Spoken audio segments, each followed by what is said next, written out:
21 फरवरी 2025 के दिन एक 21 साल का अश्वनी दिल्ली से प्रयागराज के लिए जाता है। आपको डेट सुनकर ऐसा लग रहा होगा दोस्त, ये लड़का वहाँ हो रहे महाकुंभ में शाही स्नान के लिए गया होगा, लेकिन ऐसा कुछ नहीं था। ये लड़का अपनी मॉम को ढूंढने के लिए गया था।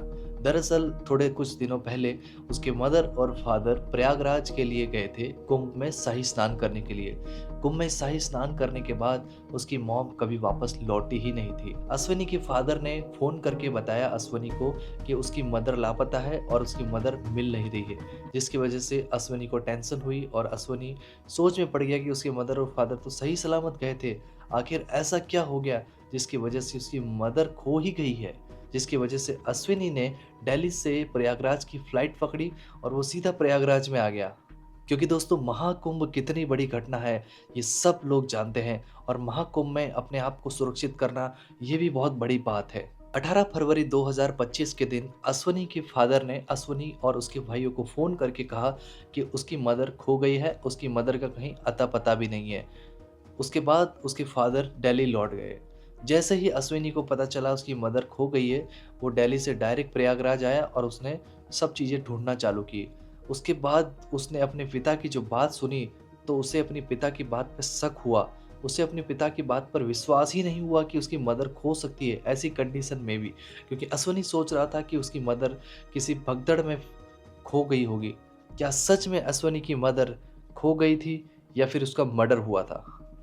वैसे दोस्तों, ये अशोक वाल्मीकि और मीनाक्षी देवी दिल्ली की वाल्मीकि नगर में रहते थे और इनके 3 बेटे थे, और ये 25 साल से वहाँ पे रहते थे अपने परिवार के साथ में। वैसे अशोक एक म्यूनिसिपैलिटी में एक कर्मचारी था, और वैसे देखा जाए तो ये कोई गरीब फैमिली नहीं थी, क्योंकि इनके पास इनफ था जितना भी था, किसी चीज़ की कमी नहीं थी, छोटी-मोटी ज़रूरतें पूरी कर लेते थे। अशोक की फैमिली एक टिपिकल मिडिल क्लास फैमिली थी। अशोक और मीनाक्षी के बीच में कभी-कभी लड़ाइयाँ झगड़े बढ़ते ही जाते थे। अशोक और मीनाक्षी पिछले 25 साल से साथ में रहते थे, लेकिन अब इनकी लड़ाइयाँ फ्रीक्वेंटली होती जाती थी। वैसे कभी-कभी फैमिलीज़ के अंदर कुछ मैटर्स होते हैं जो बाहर नहीं पता चलते, और बाहर के लोगों को इसके बारे में बताया भी नहीं जाता। लेकिन अशोक और मीनाक्षी के बीच का जो मैटर था, बाहर के लोगों तक को पता था। उनके बीच में जो झगड़े होते थे, वो फ्रीक्वेंटली होते थे। उनके बच्चों से लेकर बाहर के लोगों को ये पता था। वैसे इसका सबसे बड़ा रीज़न था कि मीनाक्षी को अशोक के ऊपर विश्वास ही नहीं था। और सच कहें तो मीनाक्षी का ऐसा मानना था कि अशोक का बाहर किसी महिला के साथ अफेयर चल रहा है। अफेयर के चलते वो मीनाक्षी के साथ सही तरह से बर्ताव नहीं करता था, उसके साथ सही तरह से पेश नहीं आता था, छोटी-मोटी बातों पर गुस्सा आ जाता था उसे, और वो लड़ाइयाँ बढ़ाता जाता था, जिससे उसे लगे कि मीनाक्षी उसको खुद ही छोड़कर चली जाए। मीनाक्षी कई बार अशोक के ऊपर इस प्रकार के इल्ज़ाम भी लगाती थी कि आपका कहीं बाहर अफेयर चल रहा है, लेकिन अशोक मीनाक्षी का दिमाग कहीं और भटकाने में हर बार सफल हो ही जाता, और इस बात को वो इग्नोर करवाने में हर बार कामयाब हो जाता था। जब 2 लोग इतने सालों से एक-दूसरे के साथ रह रहे हो, कहीं न कहीं वो एक-दूसरे के साथ एडजस्ट करना सीख ही लेते हैं और कर ही लेते हैं एडजस्ट, और मीनाक्षी के साथ भी ऐसा ही हुआ।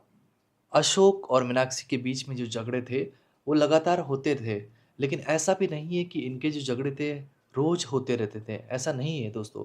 कभी-कभी कुछ खुशियों के पल भी होते थे, और एक ऐसा खुशियों का पल आया तब, जब अशोक ने मीनाक्षी को बताया कि वो त्रिवेणी संगम में मीनाक्षी को ले जाने वाला है। प्रयागराज में शाही स्नान के लिए मीनाक्षी को भी वहाँ ले जाएगा और उसके साथ कुछ पल बिताएगा।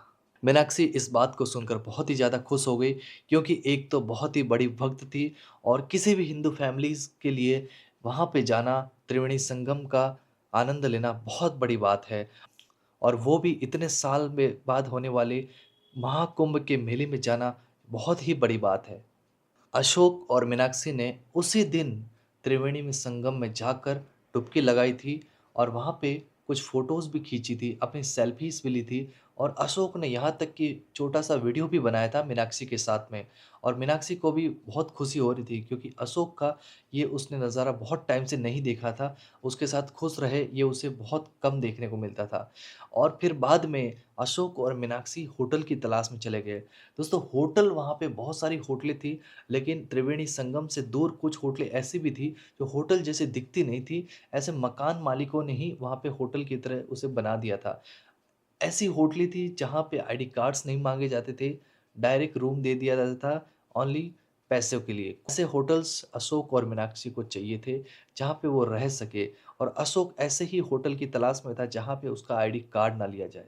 और ऐसे ही ढूँढते-ढूँढते अशोक और मीनाक्षी को प्रयागराज के झूंसी इलाके में एक होटल मिल गई, एक लॉज मिल गया जहाँ पे वो पूरी रात ठहरे। अगले दिन सुबह अशोक अपना रूम छोड़कर अकेला ही वहाँ से निकल चुका था और मीनाक्षी रूम के अंदर ही थी। कुछ घंटों बाद लॉज के मालिक और वहाँ के जो सर्वेंट हैं, उनको रूम खाली करने के लिए उनके रूम में आए, तो वहाँ पे जो देखा उन्होंने, बाथरूम के अंदर मीनाक्षी की खून से लथपथ हुई लाश देखकर उनके होश उड़ गए। क्या सच में इंसानियत इतनी हैवान हो सकती है? उन्होंने तुरंत वहाँ की लोकल अथॉरिटीज़ यानी कि पुलिस को इन्फॉर्म किया कि उनकी होटल के अंदर ऐसा हुआ। पुलिस ने देखते ही इस घटना को पहचान लिया कि मीनाक्षी का किसी शार्प ऑब्जेक्ट से गला काटकर हत्या की गई है। यानी कि मीनाक्षी का मर्डर हुआ है, कोई सुसाइड नहीं, कोई अटेम्प्ट मर्डर नहीं, ये केवल और केवल मर्डर था। किसी धारदार वस्तु से उसका मर्डर किया था गले के साथ। हैरानी की बात तब आती है कि क्राइम सीन पर किसी भी धारदार वस्तु या कोई अलग वेपन का कोई अता-पता नहीं था। वहाँ पे केवल और केवल खून के निशान और उनको देखकर ही अनुमान लगाया गया था कि उसका मर्डर कैसे हुआ है, लेकिन कोई भी ऑब्जेक्ट नहीं पाया गया वहाँ पे।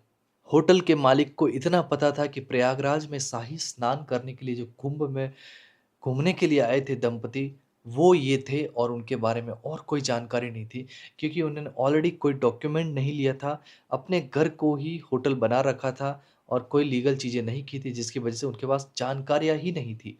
और अशोक ने वहाँ से निकलते ही अपने बेटे आशीष को फ़ोन करके कहा, जो दिल्ली में रहता है, उसे फ़ोन करके कहा कि उसकी मदर महाकुंभ के मेले में कहीं खो गई है और उसका कुछ अता-पता ही नहीं लग रहा है। उसे बहुत ढूँढने के बावजूद भी उसके बारे में कोई जानकारी नहीं मिल रही है। अब अशोक ने अपने बेटों को ये नहीं बताया कि उसकी पत्नी अब इस दुनिया में नहीं रही है, वो ऑलरेडी मर चुकी है। लेकिन उसने अपने बेटों को ये बताया कि उसकी मदर खो चुकी है और उसके बारे में कोई जानकारी भी नहीं मिल रही है। अशोक के लाख ढूँढने के बावजूद उसके बारे में कोई जानकारी नहीं है।